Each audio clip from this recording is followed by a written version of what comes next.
early teens are years of upheaval and turmoil. They're years of physical and glandular change, new and wider relationships with people, and new inner feelings in the early adolescent. During these years, the quality of leadership becomes established. To be aggressive and bossy is no longer enough for the leader as it was in childhood. He must have skill in both physical and mental activities. He's usually slightly bigger or stronger than the average, and has a friendly attitude. In her need for assurance, Sally tries to avoid girls who are more attractive or have more money or clothes than she has. She wants to have friends on her own level. A car and home, as good as the other boys have, are important. The gang is impressed by material possessions. This bolsters Tom's self-esteem. To boast about Dad's popularity or achievement is very satisfying. To wear her hair and clothes according to the latest style is much more important than to wear them in the most becoming way. She's not mature enough yet to run her own judgment. On the other hand, Tom, who talked so much about his father's achievements, seems most unappreciative of them at home. And he seems to have no ambition.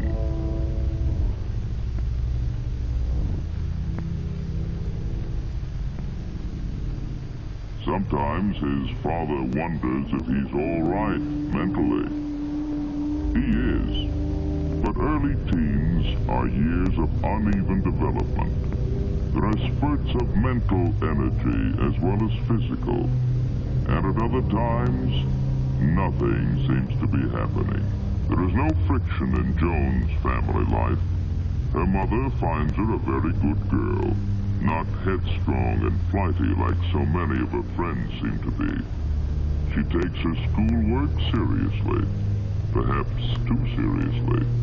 She has high standards for herself, and if she falls below them, her insecurity and worry are increased.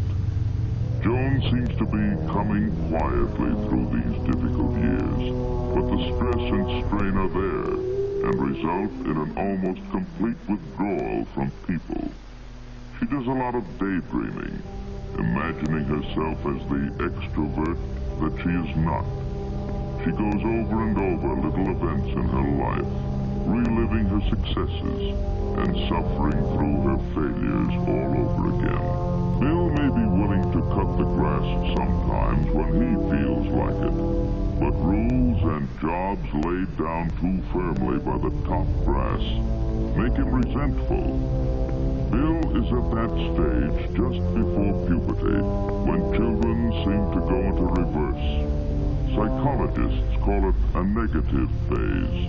As they move out of the sphere of home influence into the community, young teenagers feel the need of their own kind. They begin to patronize hangouts.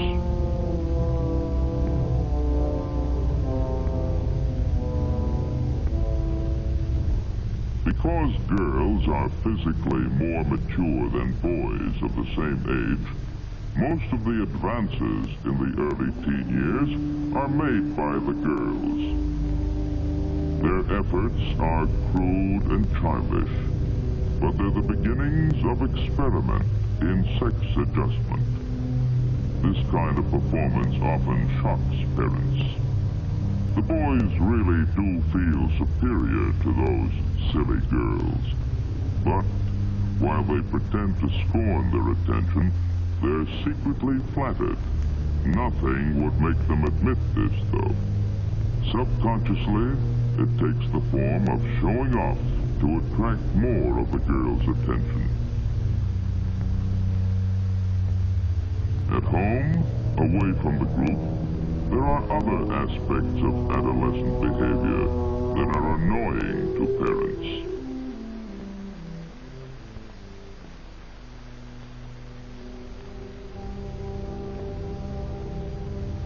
There's the untidiness.